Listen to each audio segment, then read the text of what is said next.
entretien mividy volamena manolotra anao ny logité.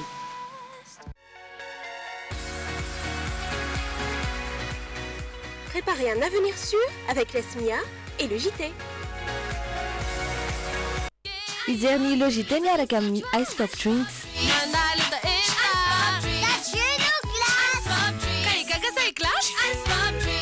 Tendance Meuble, la qualité à petit prix vous propose des meubles sur commande. Tendance Meuble, la qualité à petit prix. Valérie Vambandi, Villa Prado Antanmen. Sardine Annie, tsara tsiro, mora ampiasaina ary mora vidy. Ankafiziny sardine Annie miaraka amin'ny logité. Tena manadio be mihitsy. Manarany logité miaraka amin'ny extra propre. Tompiny fahadiovagna. Pour tous vos projets de construction ou de rénovation, Socavitre, fabricant, poseur et spécialiste de pliage de tôle et bien d'autres. Efa misy eny ampivarotra ny vovo-dronoina amin'ny sachet. Top prix, tena top. Pourquoi choisir un quand on peut en avoir deux? Ouais! Appréciez le JT avec Twin, la gaufrette nouvelle génération.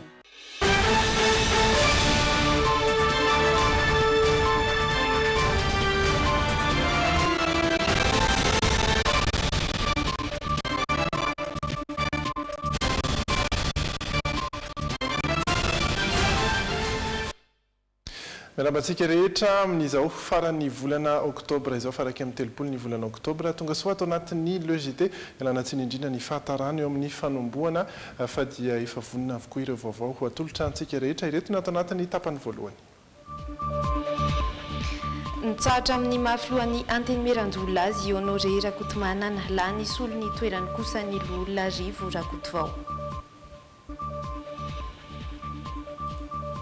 Nodimandry omaly i ralitera izay Etienne ralitera izay isan'ny lehibe ny maribona i Pirenena anisan'ireo olobe sy olomanga teto amin'ny firenena ihany koa. Foana avokoa ny famarotana ny tany Saint-Antoine 4 misy ny trano fonena ny fianakavian'ny professeur Zafelber amafilo teo aloha azy araka ny fanapahan'ny ministera eo anivon'ny fiadidiana repoblika amin'ny sahanantetika sa ny filoha sy ny ministera ny vola sy ny teti-bola androany.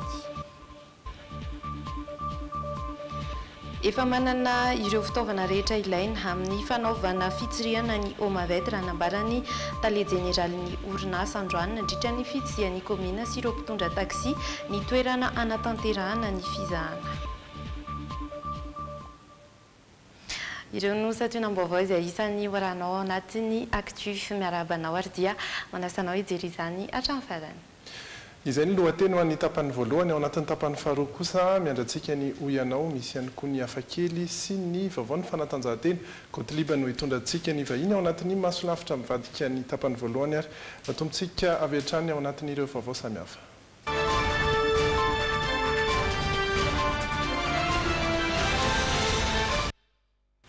Ary dia nitsahatra mafilohan'ny anteny Merandoholazy Andriamatoa Honoré Rakotomanana araky ny fanambarana nataony androany.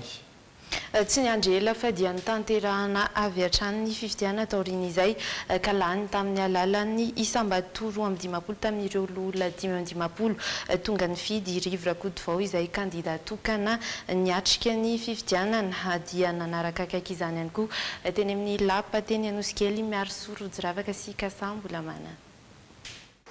Isahatra miasa amin'ny mahafotoany anteny Merandoholazy ampahendreny ho iampy satria Andriamanitra no fatao ampiampahendreny. Ny valin'ny fanetretena sy ny fatahorana ny Jehova dia arena sy voninahitra ary fiainana.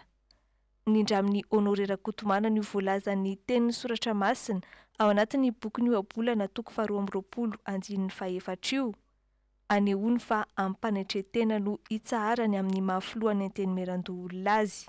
Mitika izany fa banka ny toerany teto Anosikely noho izany tsy maintsy irosona ny fifidianana saingy nisy iray tamin'ireo loholona no nitsipaka izany. Androany izahay président nitapoana hoe mametra-pianarana miasa. Ino antony président? Ny nanatsoaka zahay tamin'ny 2010 Andriamatoa président dia iheny déclaration fotsiny. Fa si mbola misy ordre du jour na ny volovolain'ny bureau permanent olotry tatao siège plenaire kadolany hanaovana zany fifidianana zany androany. No amafisy ny Honoré Rakotomanana fa fandaminana ara-politika no atao. Noho izany, nalalaka izy nandray ny fanapahan-kevitra hoe hitsahatra amin'ny andraikiny. Nitondra ny fanazavana ihany koa ny filazana fa natao ankamehana ny fifidianana izay isolo azy eo amin'ny toeran'ny filohan'ny Antenimierandoholona. Ao amin'ny ordurony voalaza fa hoe aménagement ny bureau permanent. Régulateur dia ampiarina ny voamonina démission fiarana. Fa filohan'ny Antenimierandoholona sy démission vao hoe hitsahatra miasa manatia piano volavidy piano volavidy. Zay ny antony le zavatra zany fa tsy misy hoe maniry ala ny fiaina ohatran'izany fa mba ampilamina sika ato amin'ny Antenimierandoholona. Taorian'izay dia nanolotra ny loholona Rivo Rakotovao ho candidat ny antoko HVM. Candidat tokana hiatrika ny fifidianana filohan'ny Antenimierandoholona. Tsy zanakomby ampianardomano izy ary matoky zahay fa ary hoe ny heriny tokoa izy ampiodina an'ity Antenimierandoholona ity.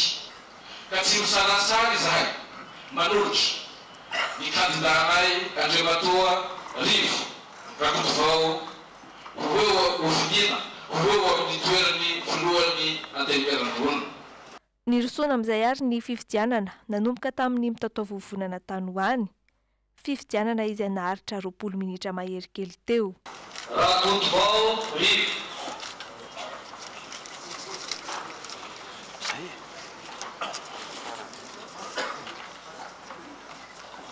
Vatfotsy.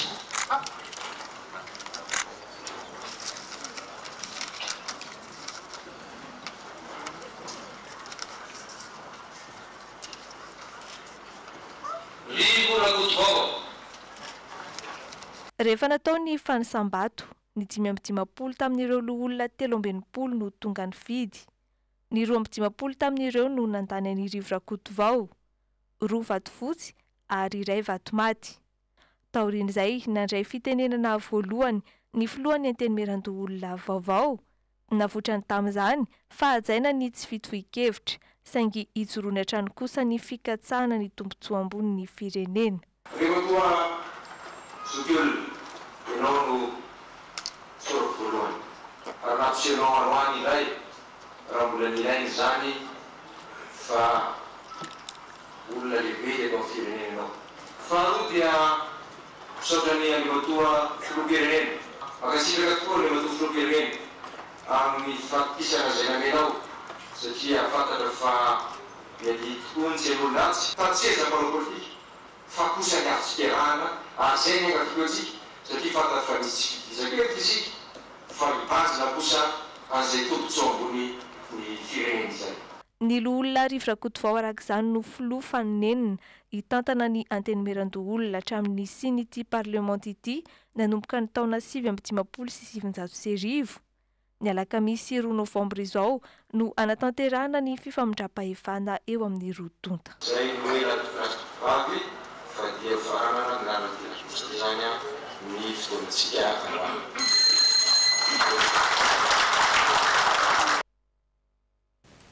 Ary dia isan'ny naneho hevitra avy hatrany tao aoriana izay fahalaniny Andriamatoa Rivo Rakotovao ho filohan'ny Antenimierandoholona izay ny Prime Ministre Olivier Mafaly solonandrasana izay tsy eto an-toerana amin'izao fotoana izao misy ny sary sy ny feo voaraintsika.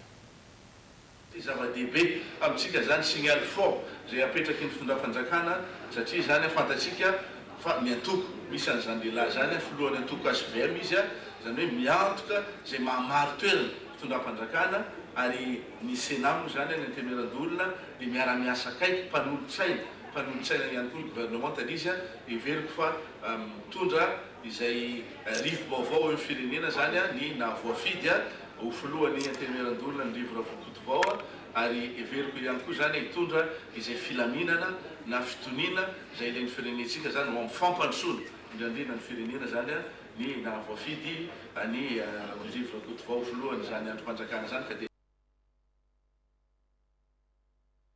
Araky ny efa voalaza teo dia tsy eto an-toerana ny Prime Ministre lehiben'ny gouvernementa iny nany hoe hevitra iny fa any Paris izay manatrika fivoriana anisan'ny lehibe ihany koa. Mba ho fanatrarana ireo tanjony fampandrosoana maritra dia ilatsaka ho vidiana ho mpitarika ny komity mpanatanteraka eo anivon'ny UNESCO i Madagasikara. Maro ireo ezaka izay nataon'ny firenena amin'ny fahatrarana izay tanjona izay nahazo fanamariana manokana avy amin'ny ity fikambanana ity raha i Madagasikara nandritra ny fanokafana ny fionan'ireo mpitondra fanjakana tany Paris androany. Thierry Edouard. Sehatra samaro no iompana ny UNESCO mba ho fanampiny ireo firenena mpikambana ao aminy amin'ny fahatratrarana ireo tanjony fampandrosoana maritra. Ny sehatra ny fanabeazana izay tafiditra amin'ny tanjona faefatra no anisan'izany. Nasaina mba hamelabelatra ny programany tamin'izany indrindra i Madagasikara. Nahazo fanamariana manokana avy tamin'ny UNESCO ny firenena amin'ny ezaka tsara ho fanatanterahana ireo tanjona fampandrosoana maritra ireo. Ny Prime Ministre Olivier Mafaly Sonandrasana no nisolotenan'ny filoham-pirenena Rajoelinarimampianina tamin'ny anaran'ny firenena malagasy. C'est dans ce sens que Madagascar présente sa candidature. Tamin'ny fandraisam-pitenena no nanambaran'ny filatsahan'ny firenena ho vidiana ho anisan'ny mpikambana ao anivon'ny filan-kevitra manatanteraka ao amin'ny UNESCO mba ho fatratrarana ireo tanjony fampandrosoana maritra ireo. Tous ses partenaires et de ses pays amis. Antoko ny fampandrosoana ny firenena ny kolotsaina sy ny soatoavina izay ananany. Antony nangatahany Madagasikara ny fampidirana ny Haute-Ville n'Antananarivo mba ho anisan'ireo vakoka iraisampirenena. Zavatra goavana izy io rahantsika amin'ny région Île-de-France zany satria io Haute-Ville io zany anisan'ny tantara kolotsainantsika malagasy ary heverina fa ankoatran'le hoe hitarika ny mpizahatany maro zany ny fametrahana ny Haute-Ville ho isan'ny patrimoine mondial fa reharehantsika koa ny fametrahana ao anaty liste ny patrimoine mondial UNESCO zany io Haute-Ville ny Antananarivo. Nivohitra nandritra ny fandraisam-pitenenana ihany koa ny famelabelarana ireo zava-bitan'ny firenena teo amin'ny sehatry ny fanabeazana tahaka ny tetika SACAPED izay hiarahana miasa amin'ny UNESCO. Eo ihany koa ny drafim-panarenana fampianarana na ny PSE ny tanora rahateo no antoky ny ho avy. Nodrindrin'ny Prime Ministre ihany koa ny firotsahan'ny Madagasikara amin'ny ady amin'ny fironan'ny tanora amin'ny asa fampiroroana izay miha-mahazo vahana amin'izao. Anisan'ireo sehatra fampandrosoana maritra ihany koa ny fampiroboroboana ny arenan-dranomasina izay tafiditra ao anatin'ny tanjona faha-efatra ambin'ny folo. Antony nanokana ny fitondrana ministera iray manokana misahana izany. Satria ny tontolo iainana io ihany no ahafahantsika miady amin'ny fiovaovan'ny toetrandro fa io ihany koa no ahafahantsika ataoko hoe mampivelatra zany hoe zany miay ny ho avy n'ireo taranaka mandrafitsika ireo zany indrindra ny tanora zany ny fikajiana izany tontolo iainana zany indrindra ny fikajiana tontolo iainana ao anaty ranomasina ary. Heona manokana amin'ny tale jeneraly ny UNESCO mandritry ny fiaraha-misakafo ny Prime Ministre ny alarobia izao. Isy ihany koa ny fandraisam-pitenena ny Ministra Rarambahiny mikasika ireo fenkevitra niraisina nandritry ny ity fiaonana fa 7 teto Paris ity. Fa anisan'ny vaovao lehibe nampalahelo ala ihany koa ny fahalasan'ny lehibe ny maribona pirenena Ralter Etienne anisan'ireo olobe sy olomanga eto amin'ny firenena. Izy izay nametraka ireo maribona pirenena ambony indrindra ireo mpitondra na ihany koa tompon'andray mpanjakana ambony eto amin'ny firenena na ihany koa an'ireo vahiny manakaja hoentiny miora miarin-jatovy sy idolfa rakotiniaina amintsika ny lalana nodiaviny ao anatin'ity fintim-baovao manaraka ity. 7 taona ny lehibe ny maribona pirenena izao nondomandry izao efa amambolana maromaro izy no narary raha ny fanazavan'ny fianakaviany fa ny fijanonany fony no nitarika ny fahafatesany. Tena ray aman-dreny olony fihavanana izy ary nandala ny tantara sy ny soatoavina ary ny fomba sy ny kolotsaina malagasy. Ny grand chancelier Etienne Ralter dia nanamafy ny fihavanana izay efa nisy arivo taona mahery teo amin'ny foko rehetra maneran'i Madagasikara.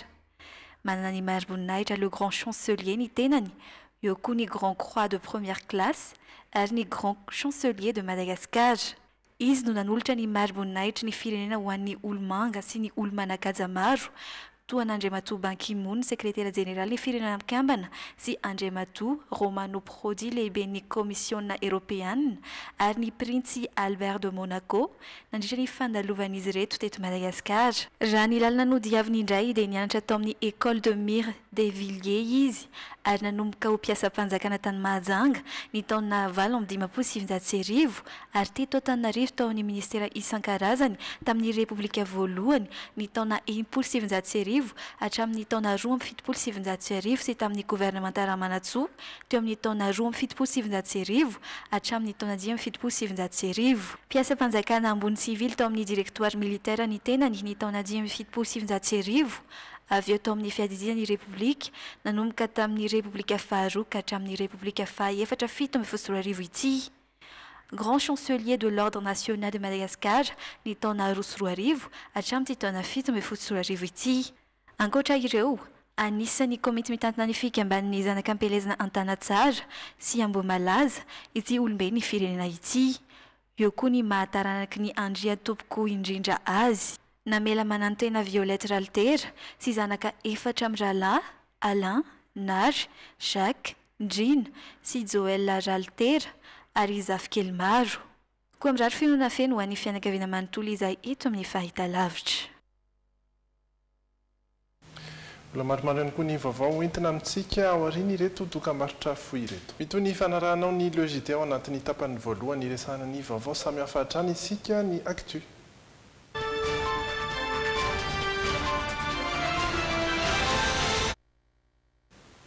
Ary dia nanapaka ny ministera ao anivon'ny fiadidinan'ny Repoblika misahana ny tetikasan'ny filoham-pirenena sy ny ministera ny vola sy ny teti-bola androany.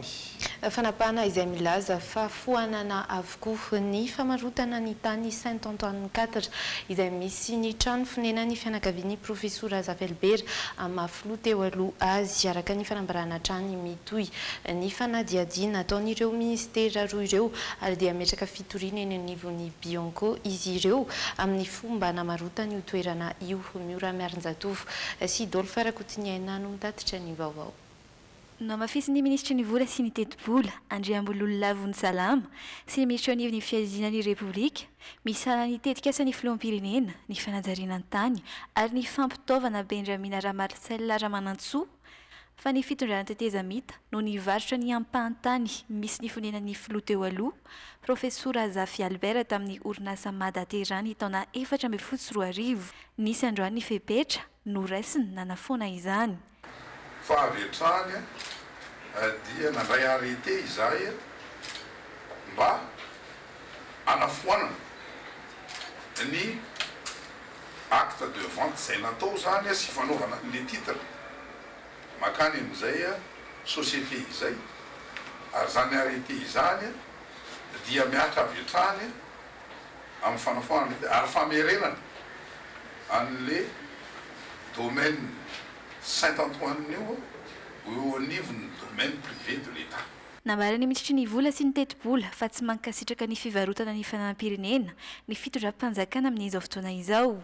Karaha ny Villa Elisabeth moa zany dia ny filoham-pirenena Zafy Albert natao niaraka tamin'ny vady aman-janany amin'izao fotoana izao moa zany dia mivadina velany dia afaka mipetraka ao anatin'ny trano io satria izay zany ny hoe andraikitra raisy ny fanjakana mipetrany trano dia raha ny herinany dia zanany ka mbola tsy feno taona no afaka mbola misitraka ny trano. Araka ny fanambaran'ireo ministera ireo hatrany dia ametraka fitoriana eny anivon'ny Bianco izy ireo amin'ny fomba nivarotana io ampahantany io. Izay niteraka resabe tokoa iny raharaha iny tato ato anisan'ny voatonona tao anatin'iny raharaha iny ny anaran'ny Prime Ministre lefitra nandritry ny teteza mita Reboza Julien voatsikira manokana ihany koa tao anatin'izany ny fitantana ny filohan'ny teteza mita tamin'izany fotoan'izany.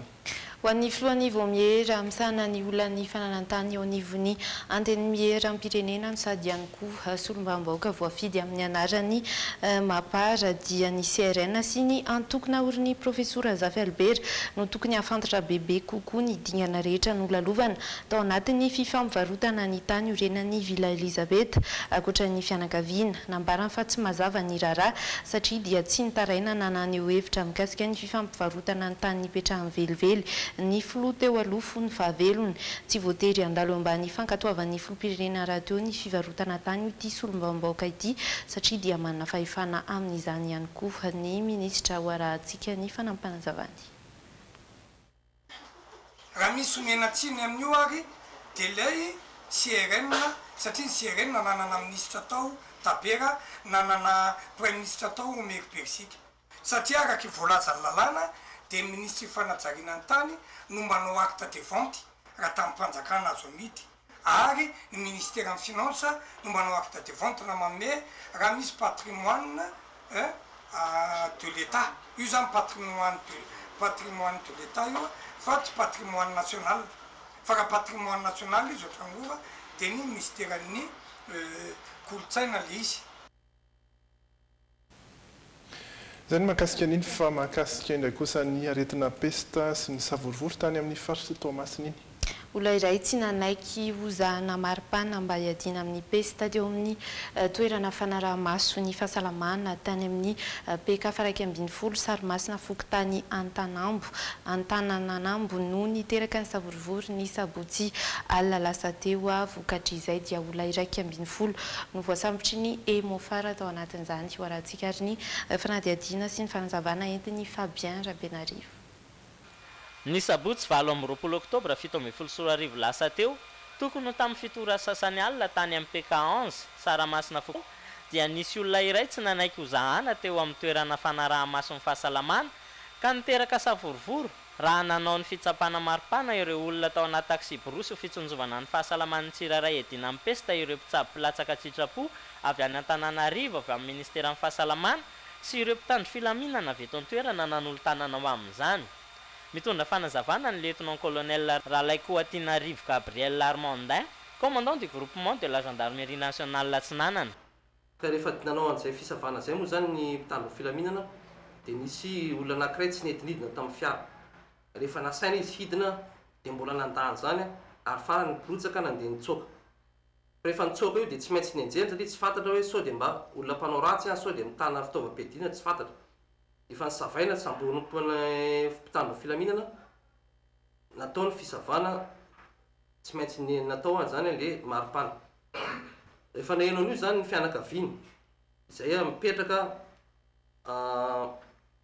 ary Antananambo dia farany nanteny hoe aiza ny olona misy an'le fianakaviany.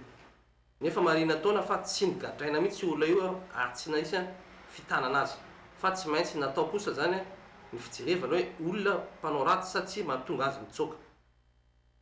Taorin'izay moa zany teo amin'ny fito sasany teo nisy ny fitongavana andian'olona eo amin'ny 100 mahery teo izay mitondra vato, mitondra hazo sy mitondra zava-maranitra. Izay manana eritreritra handeha handrava n'le toerana fisavana amin'le fahasalamana teo amin'le Sarimasina. Naino an'io zany mpitandro filaminana dia nandefa élément de renfort izay hanampy an'le élément anankiefatra izay efa mipetraka eo amin'le toerana fisavana io. Tonga teo amin'ny fotoana io dia be novitsy ny élément nandra-pahatonga ny élément de renfort dia nanararaotra reto olona reto zany nandrava sy nanapotika an'le tente any BNGRC izay mipetraka teo. Fa tonga ny élément ny force izay niarahany gendarme sy ny polisy nanao an'le sava ao satria tsy ekena zany resaka fanapotehana fananam-panjakana zany indrindrandrindra zany resaka fanakorotanana satria io dia asa natao mba hiadivana amin'le peste. Nisy olona 1/10 voasambotra maly alina ihany. Olona efatra 1/10 zany efatra maty amin'ny gendarme, fito tany amin'ny polisy izay tratra mbodiomba izay mbola mitondra andreo takela-bia misy an'ilay tente ny BNGRC ny potehana.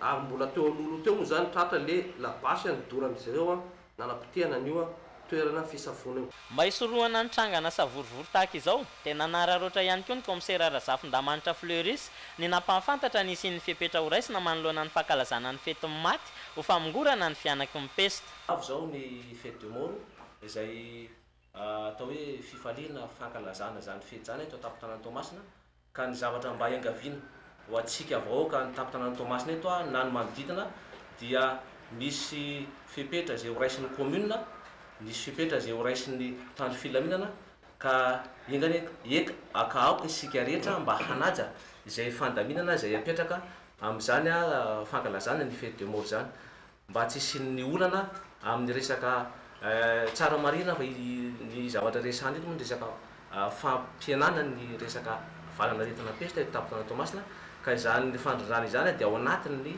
tanjona izay imasoantsika mba anafoanana tanteraka izany valanaretina pesta izany. Ny lehibe ny faritra Talata Michel kosa dia nitondra fanentanana ho an'ny vahoakan'ny Tomasina mba hanaiky ny fandaminana rehetra manoloana ny ady atao amin'ny peste.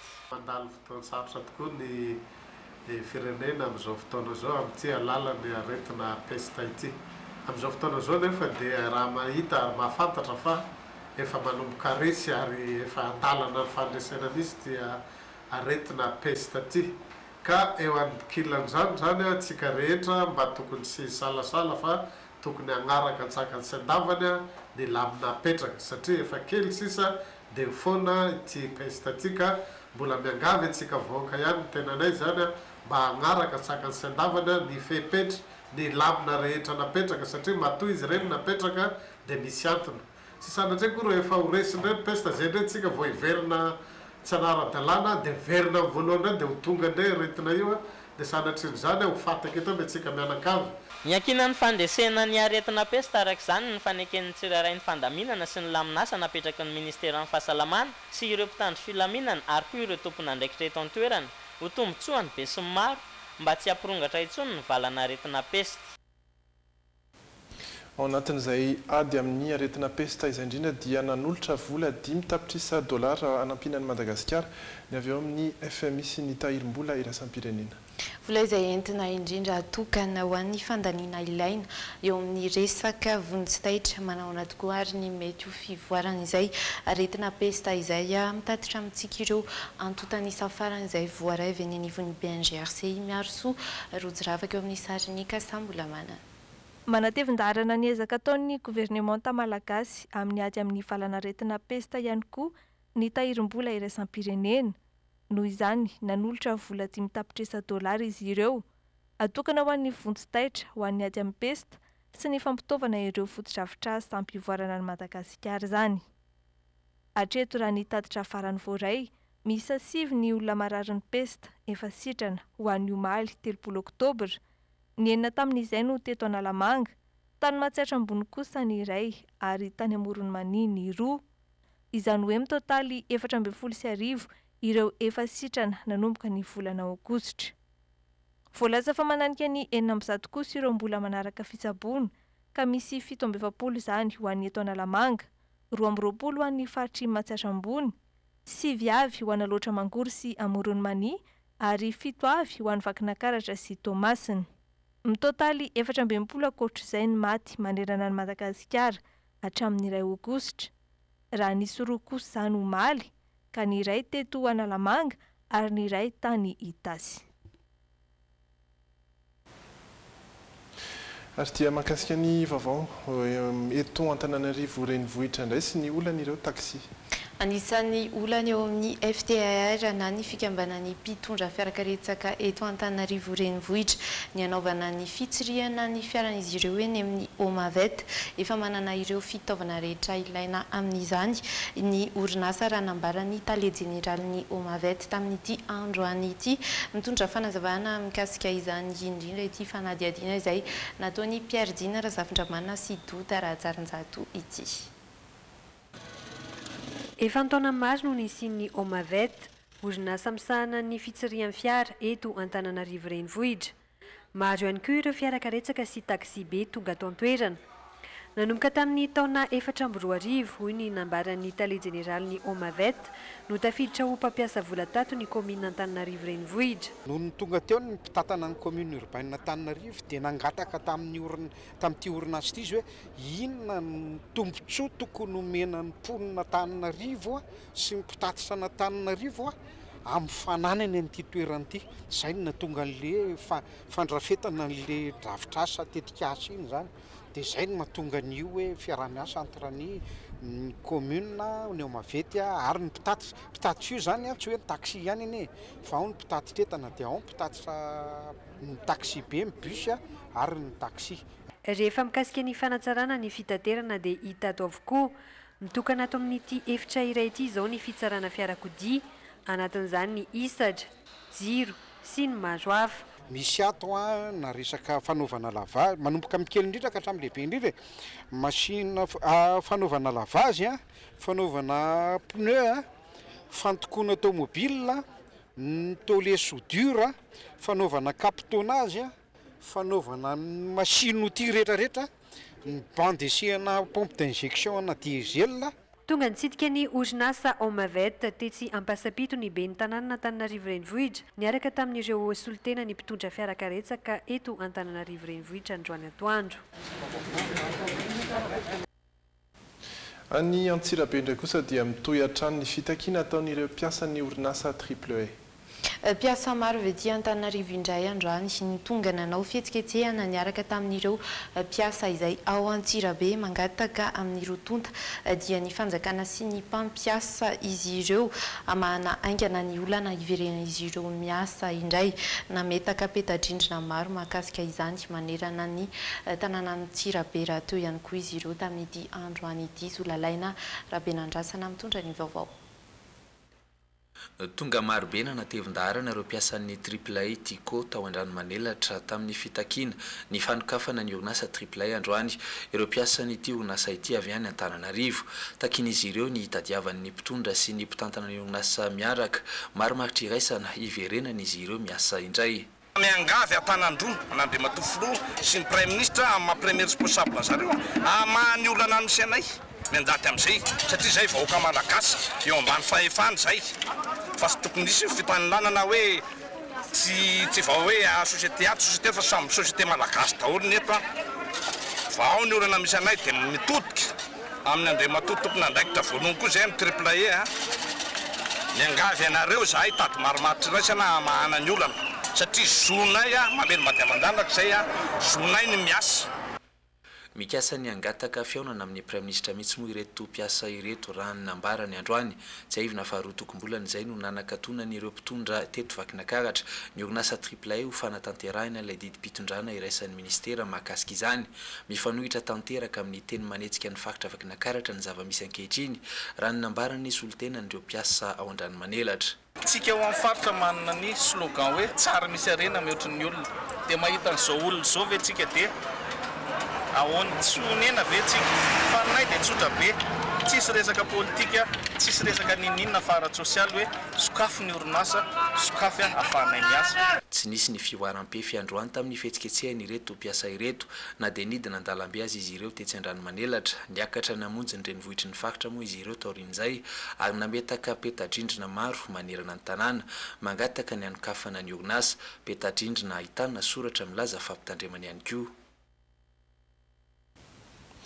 Dia izay ireo vaovao natolotra tao anatiny izay tapany voalohany logité izay mbola mitohy mazava ho azy ny logité ireto indray ny miandrantsika ao anatiny tapany faharoa. Ny akon'ireo lalao ara-panatanjahantena sy fifaninanana natao ny farany herinandro teo toy ny lalao kitra izay natao tany Fianaratsoa ihany koa ao anatiny ID Sport no ahitana izany. Ny sariny Honoré Rakotomanana no nantaniana ireo izay sendra ny fandraisam-pitenenan'ny logité ao anatiny Oianao tamin'ity androany ity. Ny insolita kosa dia mitantara ny diana vehivavy anankiray izay izy irery no mpandeha tao anatina fiaramanidina iray. Ny tena kosa dia mametraka ny veloma mandram-piona ho aminao mpijery indray ny tapany voalohany no mifarana treo fa mazava ho azy ao anatin'ny tapany faharoa no ahitanao ireo miaraka ihany koa amin'ny masolavitra mivadika ary dia rizataina mazava ho azy ihany izay fandarana izay. Veloma tompoko. Izao tapany faharoa no arahantsika manomboka eto resaka fanatanjahantena ianao insolita fa mazava ho azy miaraka amintsika eto i Gottlieb manao ianao. Ia miarabantsika rehetra ary miaraba ny rizataina faly miarabantsika amin'ny malagasy rehetra rehefa tonga milamina ohatr'izao ary izaho ihany dia misy raha mahazo zay ozy ny fite eny misy ny alahelo misy ny zavatra tokony resahana normal dia aloha ohatr'izao. Lo resantsika ao anatin'ny masolavitra mivadika. gestion management communication droit commerce marketing paramède ninina fa iano ny prime manolotra ho anao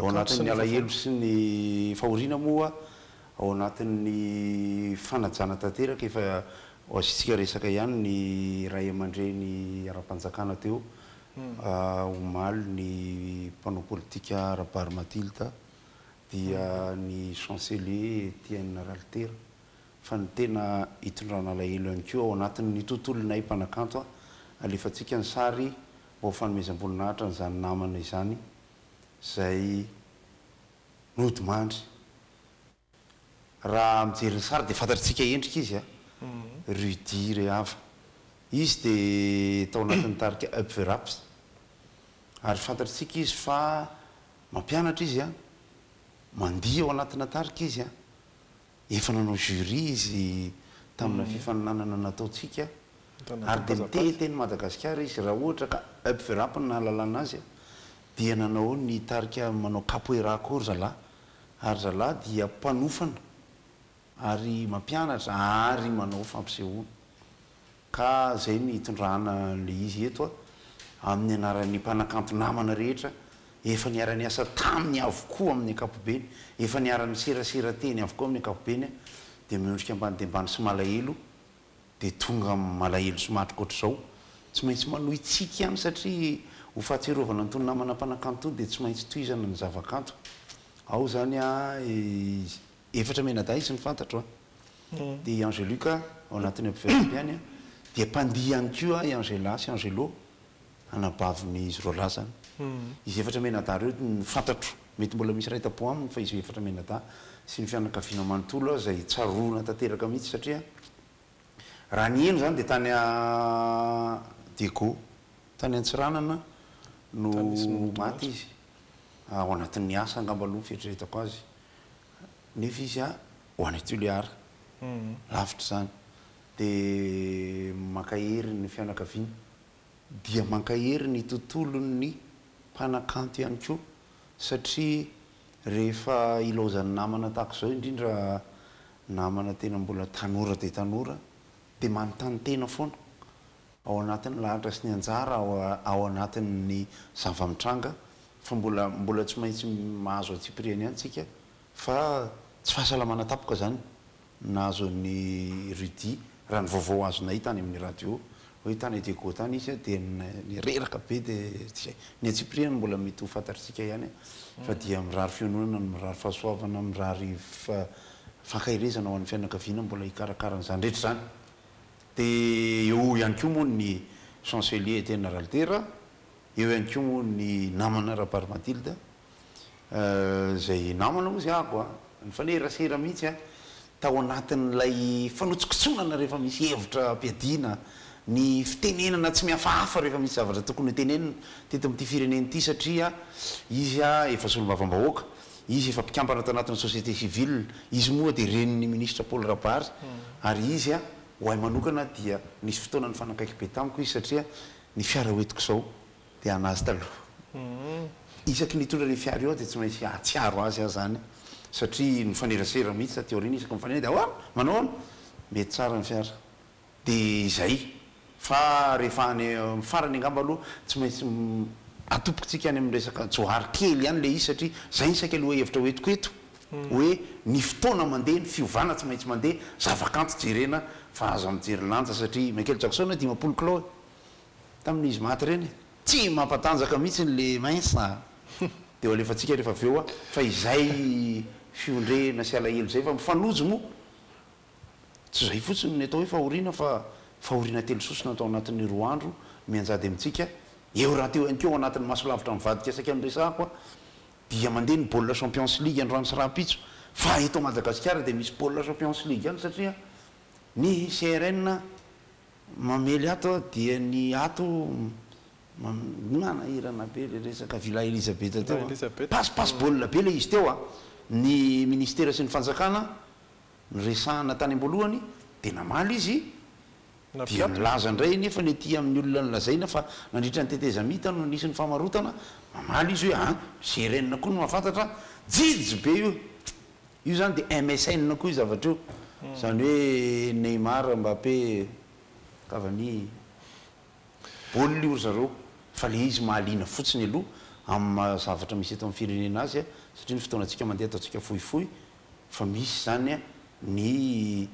exception ao anatin'le izy mbola isy ihany koa moa ny resaka tsy maintsy ataontsika manaraka anaovantsika ny feony anao rerakotomanana hitantaranony zava-misy ny ainany amin'izany tampoka mety ihany hoy izy fa ny resaka exception fotsiny ny ama artiste anay ihany koa dia manipiteny izay satria namana ny namana Zezera Samuel mba jereo ihany satria ny namana Zezera Samuel na radofa président koa iny dia manana zoko izy zany mba hanafoanana izay famarotana tany hoany fa dia tratra ny tranga ohatran'io koa ny fianakaviany Zezera Samuel efa fantatritsika zany ny syndicat mpanakanto moa efa mandefa antsy ihany hoe mba jereo ihany koa zalahy tsy izay fotsiny baolina ilay raharaha teo ianao fa ireto vao tena baolina no resahantsika anatin'ny ID Sport.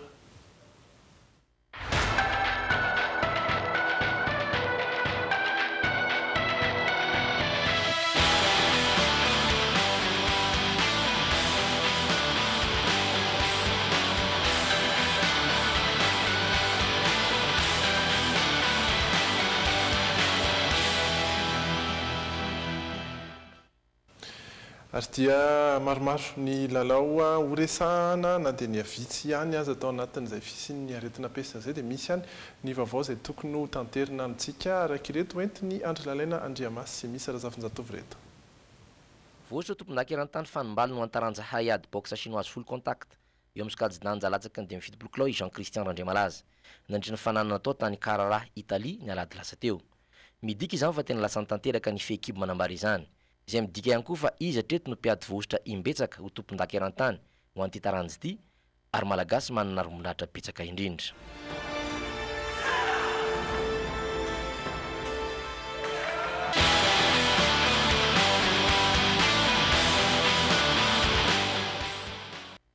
Mpilalao telo indray no vaovao amin'ny 2010 miralahy nantsoiny Nicolas Dupuis mpanazatra ny Barea Madagasikara hiatrika lalao ara-pilalaina ifanandrinan'izy ireo amin'ny Sélacante avy aty Comore. Lalao izay atao ndraiky 10 Novambra ho avy izao any amin'ny kianja munisipalin'ny Saint-Leu-la-Forêt any amin'ny faritra avaratry Paris reny vohitry France. Voalohany amin'ireo mpilalao vaovao ireo ilay mpianatra atokaziny AC Amiens avy amin'ny France, Melvin Adrien izay mirefy 1 metatra sy 420 ary milanja 420 kilao. Izy zany no nampy an'i Ibrahim Madabo iaro ny arato malagasy. Mpilalao vaovao ihany koa ilay vodilaran'ny US Créteil any France, Fabien Boyer manana lavana 1 metatra sy 720 ary milanja 20 kilao ity mpilalao malagasy teraka tamin'ny France aviany ity. Ary mpilalao fahatelo vaovao be nantsony Nicolas Dupuis anateviny ekipina malagasy dia Marco ilay maharitra izay erekiraka foan'ny club Royal Charleroi Sporting Club ekipa division voalohany amin'ny Belgique. Ankoatra dia natsona nampy andrifany Vimasy voavy Paulin ary Carolus ihany koa any amin'ny lohalarana i Henri Charles Gladison ilay lohalarany US Sainte-Marie avy aty La Réunion. Ankoatra dia ritoavina Debakely, Babasy, Thomas Fontaine ary Jérôme Mombris no vodilarana. Ry Abel Anissé, Ibrahim Amada, Zoutsara, Dadakely, Dimitri Kaloin, Rinjala ary Bolida kosa no hirakiraka.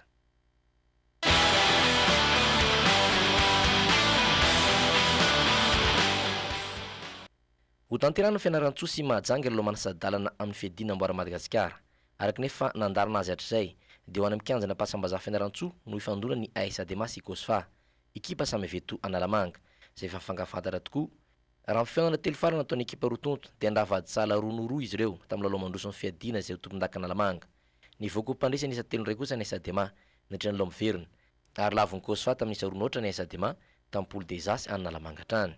Ho tanterana amin'ny kianja rabe mananjara mahajanga kosa ny lalao manasadalana faharoa izay fanandrina Fosa Junior avy any Boeny amin'ny RTS Jetmada avy any Itasy. Hatreto dia mbola tsy mifandona mihitsy reto ekipa rotonta reto ka sarotra na minavina izay ho tafavoaka ho mpandresy.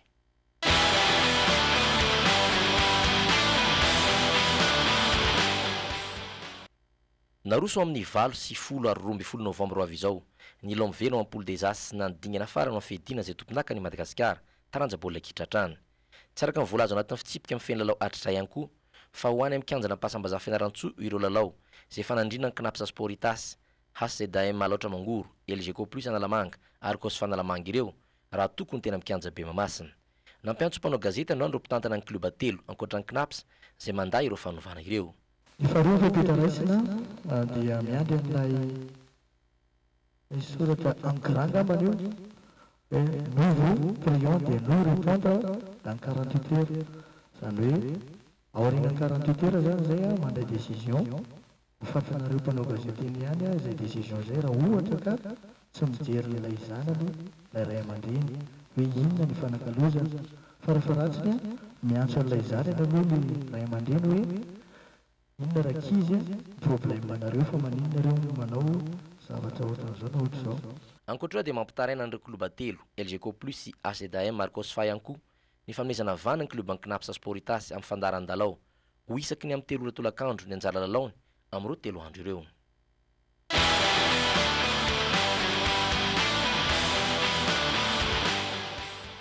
Nanomboka androany ary aritra roa taona ny fanaram-piaramiasa eo amin'ny Knapsa Sport sy ny Nino International. Ity farany no amatsy ireo fanamina ho an'ny kluba ny Knapsa Sport manomboka amin'ny maillot d'entraînement, maillot de match, bakiraro ary ny maillot sy tenue ho an'ireo mpanohana maro isan-karazany. Fatatsika tsara fa raha ny fitaovana, ny fampitaovana amin'ny resaka baolina kitra fotsiny dia isan'ny zavatra lafo dia lafo indrindra amin'ny fampitaovana amin'ny sport rehetrarehetra zany. Raha tsy laza fa tsy hoe fôbasy ny sorta sy ny maillot fotsiny ihany dia efa tena zavatra lafo dia lafo zany satria raha itsika eto amin'ny eto toerana mbola tsy dia manana ny fahaizana na ny qualité ananana manao an'izay fa ny fiaraha-miasa amina société ohatran'izao dia isan'ny tombony lehibe na eo amin'ny vidiny na eo amin'ny qualité nefa misy ny qualité tsara.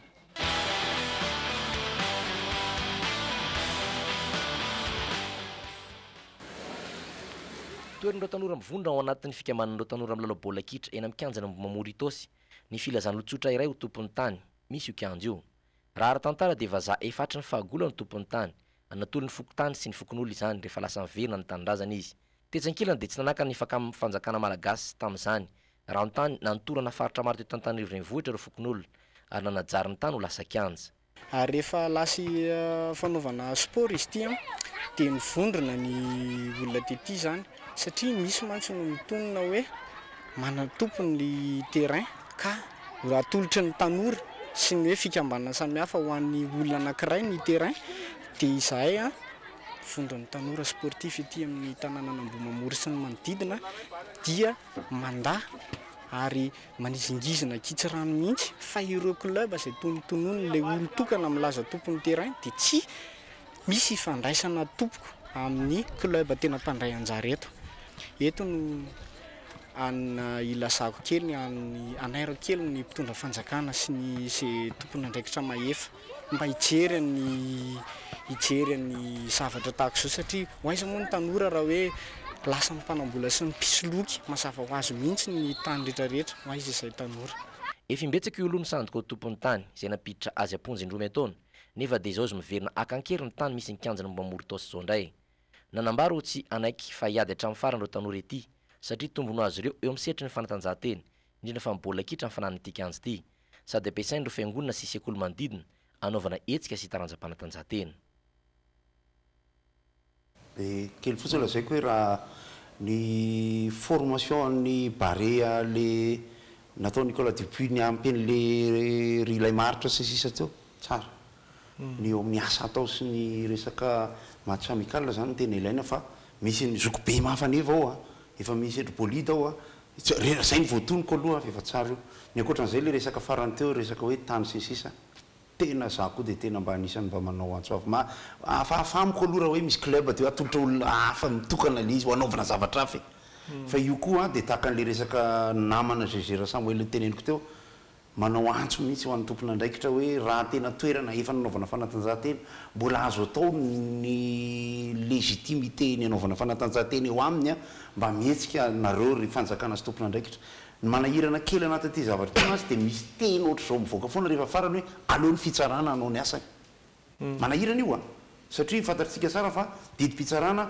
de misy appel de appel de appel de cassation farany rehefa kasi aty ambony ianao a de brise de neige ary mbola lava de lava nefa iny vao tonga eny ia voafefy mifarany fa anisan'ny fanampy-mavao ihany koa voaraintsika teo mahakasika indrindra ny fahalasana ny rudi ampyverapy no resana teo a ny aretina raha ny valin'ny analyse izay natao zany a dia ny aretina anisan'ny hoe nahafaty azy dia ny hépatite fulgurante izay ny fiantsoana azy virus izay mamely ny aty manokana izy io a ary izay mihitsy ny mahafulgurante azy aingana dia aingana zany ny fahafatesana ao anatin'izay fanampy-mavao ihany koa raha mpitsoalina no tonga eto Antananarivo ny razana ary ny zoma no entina makany Morombe izay tanindrazany tsy maintsy isy vaovao fanampiny an-trano moa zany entina amintsika ao anatin'izao le JT izao fa hivadika ao anatin'ny hoy ianao indray sika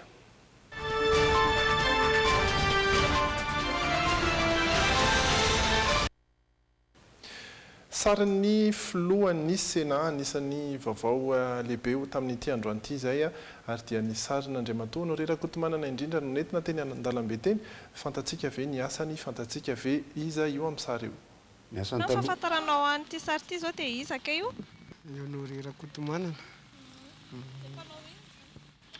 fahalalana filohan'ny Sénat Honoré Rakotomanana filohan'ny antenimienan-dolona tsara izy taloha tsy fantatra mbola tsy nahita anazy mihitsy ianao mbola tsy dia hitako mety hitako ihany fahita lavitra fa tsy fantatra ary fantatro ny endriny fa ny anarany aloha tsy fantatro mihitsy izy matetika miseho amin'ny télé io dia matetika koa izy hitako mandeha amin'ny fiara tsy fantako mbola tsy nahita anazy mihitsy mbola tsy nahita raha fahafantaranao anazy ary mety hoe mpanao inona izy mpanao politika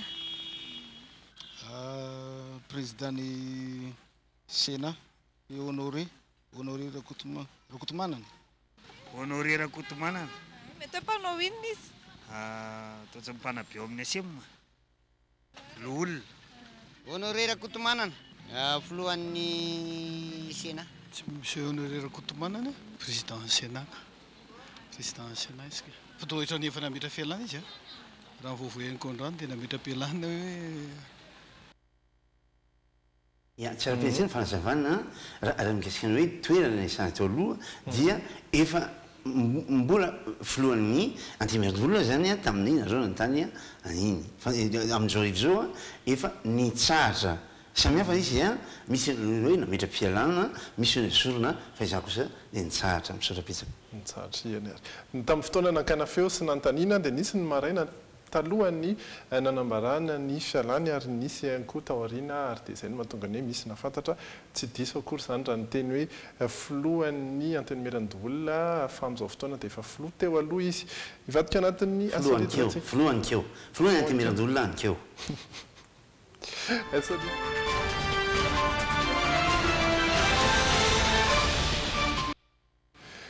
tantara anankiray tena hafa tokoa satria raha ny fiaramanidina izany raha ny fahafantarantsika azy dia matetika feno olona trano mandeha ao anatin'izany ary izay ny tanjona ho an'ny kompania rehetra hoe feno ny fiaramanidina rehefa mandeha satria matiantoka raha ohatra ka vidikely ny mpandeha lafo dia lafo ny mampandeha aniny fiaramanidina iny ity sidina ray ity kosa nefa dia olona iray dia iray no mpandeha tao anatiny nandeha ihany ny fiaramanidina andao arahantsika ny tantara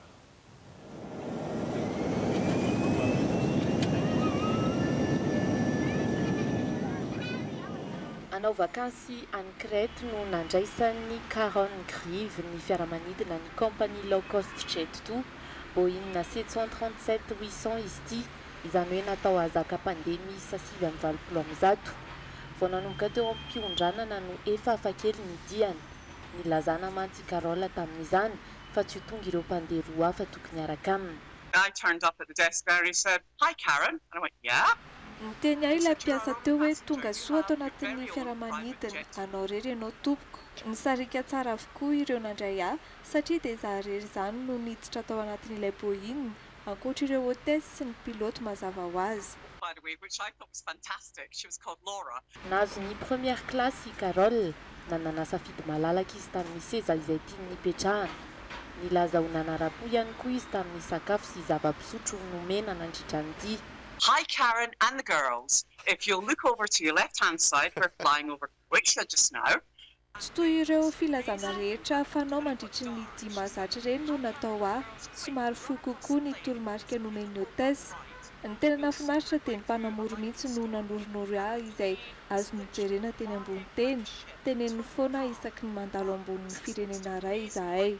With all these flashing lights right beside us. Nanamarika indrindra ny diany Carola ihany koa ny fisian'ny orana nandritra ny dian'izy ireo. Sambany teo amin'ny fiainany nahity izany tao anatina fiaramanidina raha ny fanazavana. Naharitra 4 ora sasany nidy isan'ireo fahatsiarovana tsara indrindra teo amin'ny fiainany iny hoy Carola. Nanazava ny kompani nitondra ny Carola fa tsy mbola fahita mihitsy izao tsy fisian'ny mpandeha izao. Niaiky kosa nefa izy ireo fa efa tapitra ny vanim-potoana ny fizahantany ao Crète sy ao Glasgow ka mihavitsy ny mpandeha rehefa fiafarany oktobra toy izao. Tsy eny amin'ny fahasankarana mihitsy nisy an'izany. Efa le zahako efa nanao spectacle. Ray mijery. Fa mitovitovy nazo azy. Teto sa tany ivelany. Teto ka. Teto Madagasikara fa spectacle privé le izy fa surprise. Tsy nampoiziko. No niditra tao amin'le efitrano lehibe la rainy teo. Surprise ho anao zany le izy. Ho anazy. Ho an'le olona. Fa za tsy nanampo izy rery koa ny eo. Fa le olona ny karakara ny konikonina zany ny teny hoe andao. Dia fa ao ny sonorisation. Dia mamiditra ianao izy fa surprise misy mozika kely mandeha any ao. Olona rainy tao. Fa mitovitovy an'iny ihany. Ny tena olana amin'iny manko le hoe rehefa isakafo, isotro zavatra, ambonin'ny tanana. Zao dia atoranao ny fomba fampidirana fekibo. Mafy atao fotsiny fa azo atoro. Ie, anisan'ny tena hafa izy iny asa hoe mety rahafinaritra ny dia ho azy aloha zany ohatran'ny tsara ihany ny fahatsarovany teo. Toetry ny andro rapitso?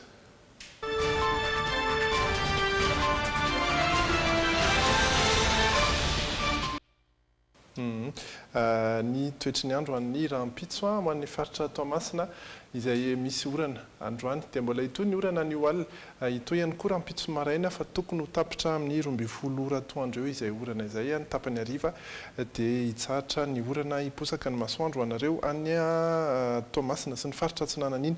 Ny faritry Fianarantsoa kosa dia saiky tontolo ny andro mihitsy no isy ny orana malefaka fotsiny ihany nefa izay miandry anareo any Fianarantsoa izay ho an'ny rahampitso hatrany. Ny faritra hafa koatr'ireo masoandro sy rahona no ifandimidimby ny maripana tsy misy fiovana ihany koa Antsirabe 10 degré Celsius Fianarantsoa sy Antananarivo 13 ireo ny vao maraina.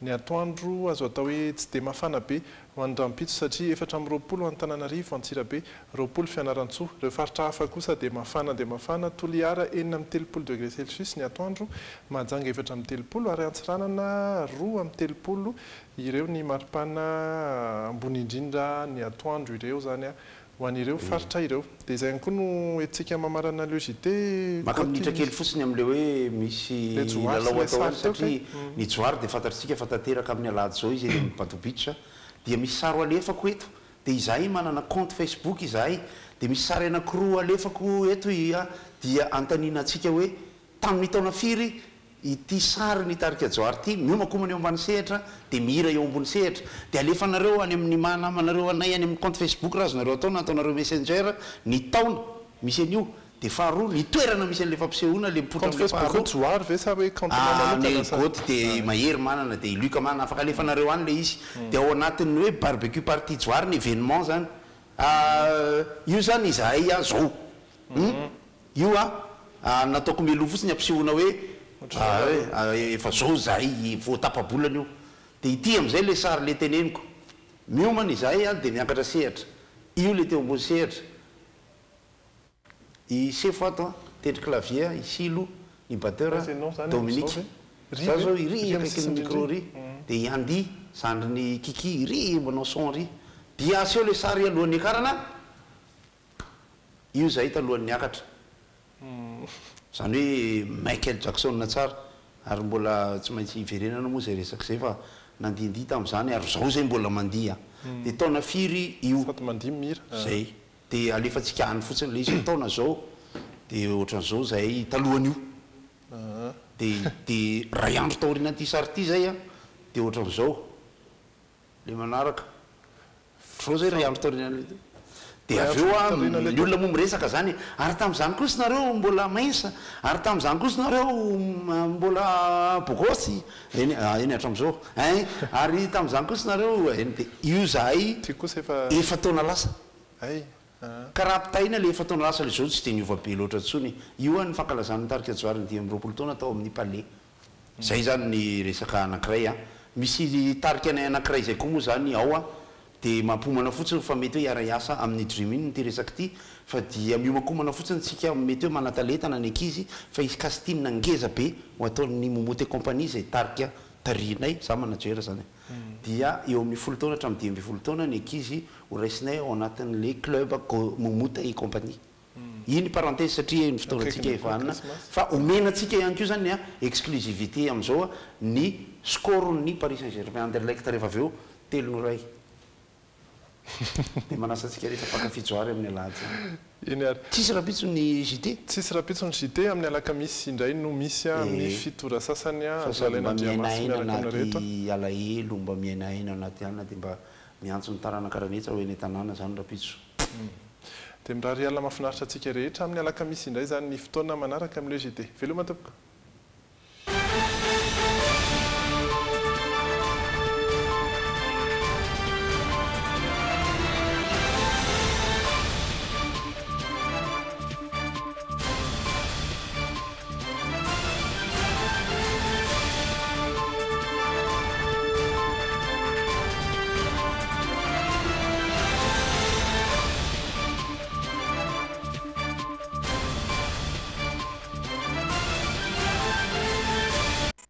Choisir un quand on peut en avoir deux. Ouais!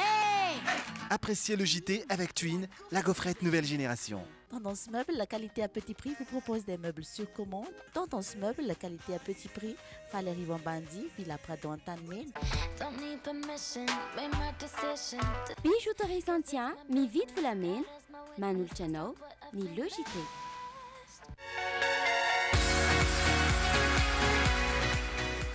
Esmia vous a présenté le JT.